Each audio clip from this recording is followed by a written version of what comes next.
ChillIt. This is part 4 of the cybersecurity series. The first 3 covered, am I a target? Then what are the risks to my business and what are the root causes for cyber incidents? This one's about what can I do to try and minimise the risk of a cyber incident. So the first thing I pull up is that there's sort of a couple of key frameworks. There's actually quite a few, but probably 2 of the more common ones. In Australia, we have something called the Essential 8, and there's also one called the NIST Cybersecurity Framework, which is predominantly used in the US.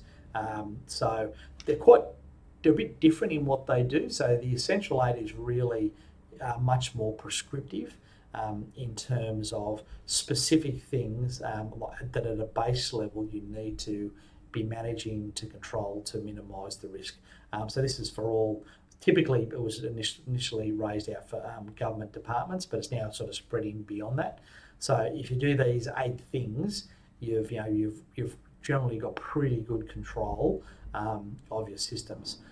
The NIST security framework is a little bit broader than that and really goes more into policy, people, process, governance, and also looks at response and recovery options as well. So it's a more detailed framework, and to be honest with you, that one's how long is a piece of string in terms of the depth you go to. So the Essential 8 is a really good start for small business because it really covers the essential things you need to do, and where I like the NIST framework is it probably talks about governance and people a lot more, which I think, as I've said in the previous episodes of this series, your people are the most important people to work with to make sure that they don't become a risk for your business. So if I break that down, the way I sort of look at it is we have an IT assessment form which sort of uses a combination of these two to ask a whole lot of questions. So we can pass that on to you at some stage if you desire it. But the key thing is it does talk a lot about understanding your risks. What's your policy framework to manage those risks, and being clear about that. Having responsibility and ownership and governance within your business. So if you don't have a clear governance and clear management oversight, it's very hard to be ticking the boxes properly, and staff engagement and training. So as you can see, the Essential 8 is mostly around risk mitigation and security controls, and also making sure you've got backup, so if the worst happens, then you're able to deal with it. So that's that, which is obviously really, really important. But I guess what I can't stress enough is that often it's the policy and the governance and the thinking through the risks is what's most important from a management point of view. It's very easy to not understand or not be interested in it because it can get quite complex at times, but you've got to think about what is it you're trying to achieve and then worry about the technology second. So too many people worry about the technology first. You've actually got to think about what it is you're trying to protect and what it is you're trying to secure, because there is a bit of a balance between the flexibility and productivity and how much you lock down. Because some places lock down everything so tight that it's quite a cumbersome process just to do your working day, and in some cases that level of lockdown can be too much for the type of business that you've got, and vice versa. You have ones where they have almost no security in place, so they're massively at risk because they haven't even done the basics right. So you just got to find the balance for yourself.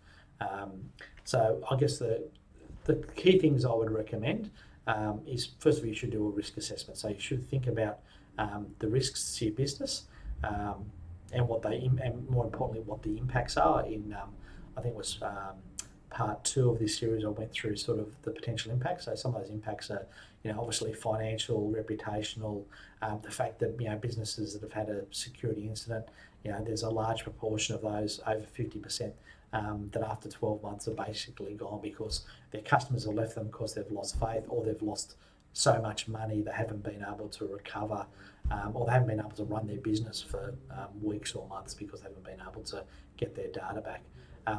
Governance, as I said, that's really, and it doesn't have to be ridiculously stupid in terms of governance, but you should have some clear policies around cybersecurity. You should understand who has ownership in your business. You should have some level of reporting, and you should have a plan. And when I say a plan, the plan really just needs to be, along the lines of understanding what are we going to do to protect what we've got, what are we going to do if something happens, and what have we got to do if, so that's sort of your emergency response type thing, to minimise the impact. And then post that, then there's the recovery phase. So you just need to have at least a broad plan to know who are the right people. Because if you don't know who the right people are and where your information is, then it makes it very hard to recover, because you can spend days or weeks just trying to discover that. Risk mitigation and security controls. That's really the basics, and that's where I'd say the essential 8 comes in. So if you haven't got multi-factor authentication, you need to get it. If you're not patching your PCs, servers, whether they're on your site or they're in the cloud, if you haven't got malware protection, then you're at significant risk. So you need to get the basics right in terms of what you're doing. If you're not, you've got to make sure you've got that. Next is recognising employees are the weakest link, and the way to manage that, you've got to induct, you've got to train, you've got to communicate, and you've got to remind. All right, so you've got to have all those in place. So when you induct people, you've got to be, so this is where they overlap a little bit. When you induct someone, you've got to be clear, this is our policy. This is what is acceptable. This is not what is acceptable. You need to train them in terms of, and I don't mean train just induction, you need to train them regularly, because things do change, and you need to make sure that everything, they understand what you're talking about, and if things do change, they understand what the expectations on them are. So, and communicate and remind is really just, do you have it in your weekly meetings? Do you have it in your updates? Do you have posters around the office just to remind people about what they're doing? I'd also probably recommend a password manager.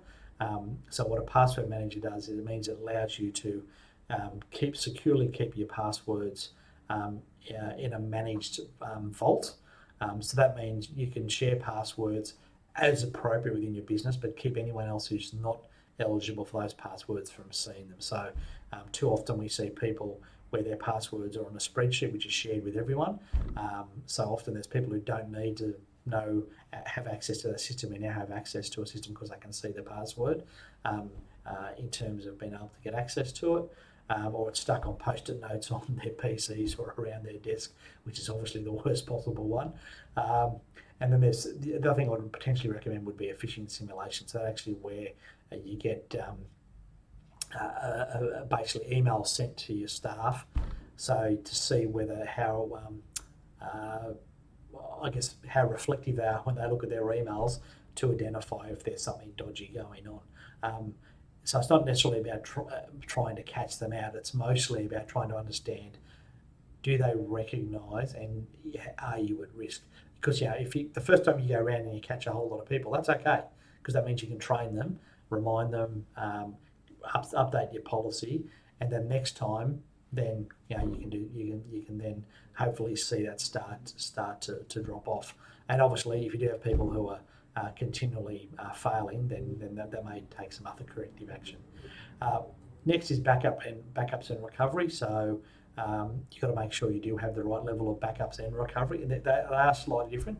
The backup is making sure you have the right data available to you if something gets corrupted or stolen, or you get locked out through ransomware or so forth. Recovery is to what point and what time, and how quickly can you recover.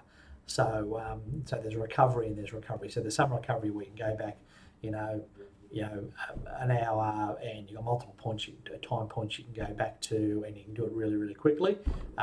Or there's ones which might just be last month's data, so you just got to catch up on a month's data. So it really does depend. I'd also suggest very strongly that you actually test your backups to make sure that the data's actually been recovered. So I've been in another industry where people were doing backups, and in a couple of cases they had their backups, and what they found was one of two things.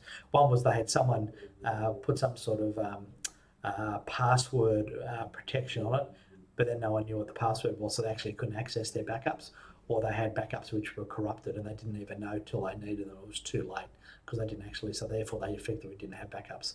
And make sure you've got a plan for recovery. So if you do need your backup, who's the person who has access to it, who has authority to start the process, and who needs to be involved in terms of making it happen as quickly as possible.